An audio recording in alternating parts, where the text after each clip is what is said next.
Warm greetings from the Beekeepers Association of Camarines Norte, Bicol, Philippines. We are thrilled to embark on this Melipony tourism journey, showcasing the rich biodiversity and cultural heritage of our region through stingless beekeeping. As we prepare for the International Stingless Beekeeping Symposium, we look forward to sharing our experiences, learning from the global experts, and fostering collaboration and the elevate our industry. Join us in celebrating the sweetness of stingless beekeeping and the beauty of the Melipony tourism. Let's work together to promote sustainable beekeeping practices, community development, and environmental conservation.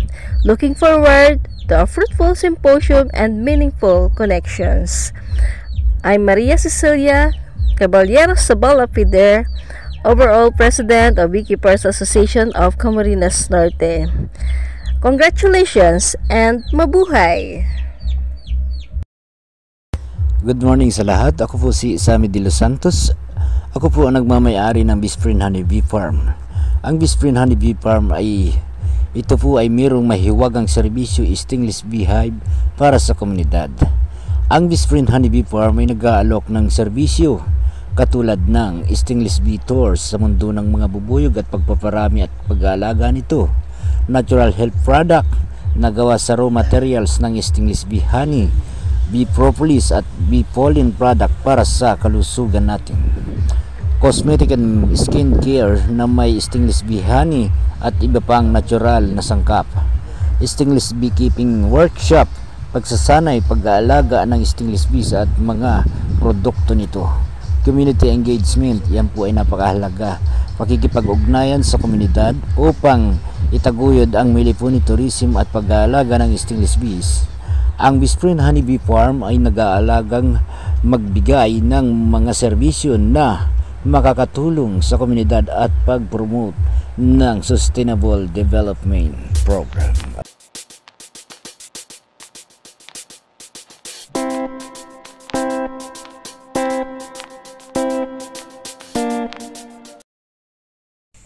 Magandang araw po sa inyong lahat. Ako po si Romel Vizcaya ng Bicol Bee Farm dito po sa Purok 2, Barangay Calabasa, Labo, Camarines Norte po. Sir Romel, paano po kayo nagsimula sa pag-aalaga ng mga stingless bees? Nagsimula po ako yan kasi dati po ako nagtatrabaho sa kumpanya. Nakikita ko po siya sa TV dyan sa Cavite, sa Amadeo. Mayroon siyang mga farm na nakita ko.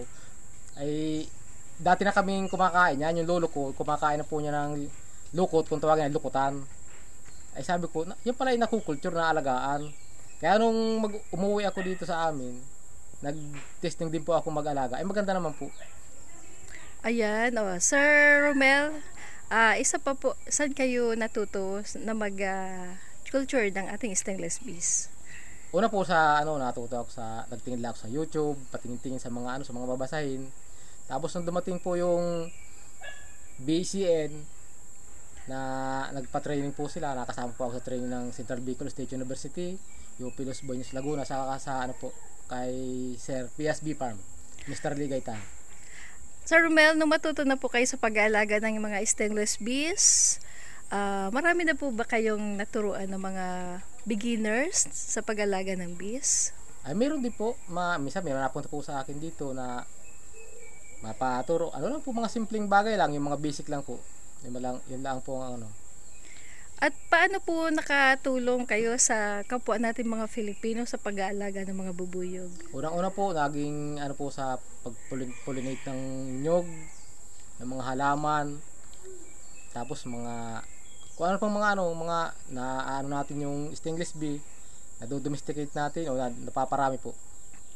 At ang pangunahing produkto nyo po na food source ng ating mga stingless bees ay mga coconut trees. Sir, kumusta naman po ang pag-harvest nyo ng mga produkto ng mga naman coconut? Po. Talaga pong totoo naman po yan, tumataas po yung bunga niya dahil sa mga stingless bees. At baliban sa mga alaga nating stingless bees at sa pag-harvest ng maraming bunga ng nyug, ano pa yung ibang napapagkakitaan sa bilang isang beekeeper po kayo? Ay, una-una po yan, yung siyempre yung honey. Tapos Yes. yung mga byproducts niya, nakakapag-produce katulad ko, nakakapag-produce ng suka, bee pollen capsule, tapos yung throat spray. Malaking tulong po din po sa amin. Sir, balita po namin kayo ay kilala sa larangan sa pag-production ng mga pollen capsule sa mga sabunging manok. O kumusta, sir? Okay naman po. Ngayon po, wala naman akong, na-testing naman po nila. Okay naman daw po kasi maganda sa manok. Ayan, at bukod dito, sir, gumaganda ang kapaligiran ng inyong garden. At ang napansin po namin, bakit siya nasa tabi ng inyong garden? Pet po ba nyo ang stainless bees? Opo, malaki po ang tulong niya sa sa garden. Maganda siyang pang mga alaga kasi tumutulong siya sa mga bulaklak. Sir Romel, maraming na-inspire po sa inyong garden sa Bitoy's Bee Farm. Isang paanyaya po sa lahat para sila'y makapagsimula rin. Sa mga katulad ko na farmer, kung gusto niyo pong mag-alaga ng stainless bee, umpisahan niyo po, pero mag-training muna po kayo para alam niyo yung kahalagahan at para pag-handle ng stainless bee. Ang stainless bee po ay maganda po sa ating kapaligiran. The best po siyang pollinator, lalo na po sa nyog. Okay, maraming salamat po, Sir Romel. Maraming salamat din po.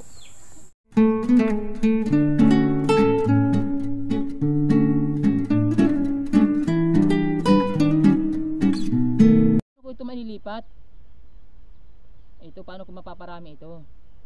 Sabi naman nung nagsabi sa akin, sino makakatulong sa akin para ito ay mai-transfer ko, mailagay ko sa mga box katulad yung nakikita ko sa YouTube.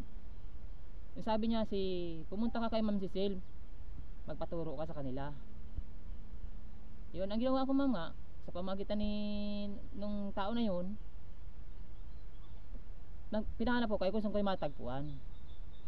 Ayun, nung ma'am na matagpuan na nga kayo, yun na yung simula.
Sa Camarines Norte, sana yung Pangkaligtasan, Sitio Mati, Barangay Santo Domingo, Binsons, Camarines Norte. Sir Eric, matanong lang po sana, bakit po na-involve ang stainless beekeeping sa inyong programa dito sa EcoDRR Permaculture Garden? Well, dahil po meron tayong tinatawag na EcoDRR program, ito yung Ecosystem-Based Approach on Disaster Risk Reduction. At dito sa EcoDRR program ay ini-include natin yung iba't ibang mga pamamaraan ng pag-conserve ng ating kalikasan. At isa na doon yung pag-alaga ng ating mga bee, itong ating mga native bees na stainless bee. Kaya ito po ay inalagaan natin dito at patuloy na pinaparami. At the same time, hindi lang basta doon sa pag-alaga natin sa kalikasan, ito rin ay nagdadagdag ng income doon sa ating pong mga taga-community na nag-aalaga ng mga bee. At napaparami yung production ng kanilang mga gulay, ng kanilang mga alagang nyugan. At sa ganung paraan, pag napaparami nila yung production, nadodouble yung kanilang income. Dito nakikita natin, tumataas yung kanilang capacity at bumababa yung kanilang vulnerability. Na doon naman yung natin siya ma-relate sa disaster risk reduction. At ang isa pong team na napili ng Permaculture Garden, EcoDRR, ay Food Forest. Na-excite po ang lahat, Sir Eric. ano po ba ang nakapaloob dito at sino-sino po ang nagte-training sa inyong farm? Well, dito po sa EcoDRR program natin, nakapaloob din dito yung tinatawag nating permaculture or permanent agriculture na kung saan isinusulong natin yung pagkakaroon ng mga food forest na tinatawag, yung pagtatanim natin ng mga native trees natin, mga native vegetables natin, ay ito yung ginagawa po natin dito sa ating permaculture at yung pag-design base doon sa kontur ng environment at pagtatanim ng naayon doon sa kontur ng ating environment na sabi nga off-grid yung ginagawa natin, off-the-grid yung ginagawa natin mga pagtatanim at dito yung mga tanim natin, sabi nga natin kanina ay yung mga native trees, native vegetables na dito talaga sa atin na hindi kailangan ng mga pesticides, hindi kailangan ng maraming fertilizers, na mga synthetic. Ito ay talagang nag-thrive dito sa atin. At yun yung isinusulong natin dito sa EcoDRR program, sa permaculture, at dito sa mga gawain po natin dito sa ating Camarines Norte Sana yung Pangkaligtasan. At siyempre katuwang natin dito yung ating mga community organizing unit. So meron tayong mga community organizers na mga kasamahan dito na sila talaga yung mga katuwang natin sa pagpapalaganap ng mga ganitong gawain. Kung saan meron tayong mga project areas, project barangays na tinuturuan din natin sila kung ano yung ginagawa natin dito sa Camarines Norte Sana yung Pangkaligtasan permaculture area ay tinuturo din natin doon sa ating mga communities na beneficiary ng ating projects. At dito sa Camarines Norte, we have almost 50 project areas, project barangays, project communities na na-organize na po natin. Yes, at kasi nakikita po namin ang mga kinder, mga school children, elementary, youth, at yung ating mga women's, at higit pa doon sa lahat. Parang ang nangyayari po, Sir Eric, bilang part-time community ang pamilya, at ano po ang maibibigay niyong challenge or paghihingkayat sa ating mga beginners na gusto rin matuto? Well, ito naman po, itong ginagawa po natin ay advocacy din po ito. Yes, po. Na tinuturing po natin na pwede pong i-adapt ng bawat pamilya. Pwede tayong magkaroon ng family-based na permaculture area under ng EcoDRR natin. At sa community, pwede rin po natin ito gawin. Sa mga schools, marami na pong gumagawa nito. Yes. Marami na tayong napatraining sa mga schools, sa mga community. And also sa ating mga IP communities, may mga naturuan na rin po tayo dito. Katulad po ng IP community natin sa Osmeña. Isa po yan sa mga beneficiaries po natin na ina-extend po natin yung technical support ng ating community organizing unit para po sila ay matuto sa mga ganito pong gawain. Okay. Thank you very much, Sir Eric. At congratulations po. Maraming salamat po.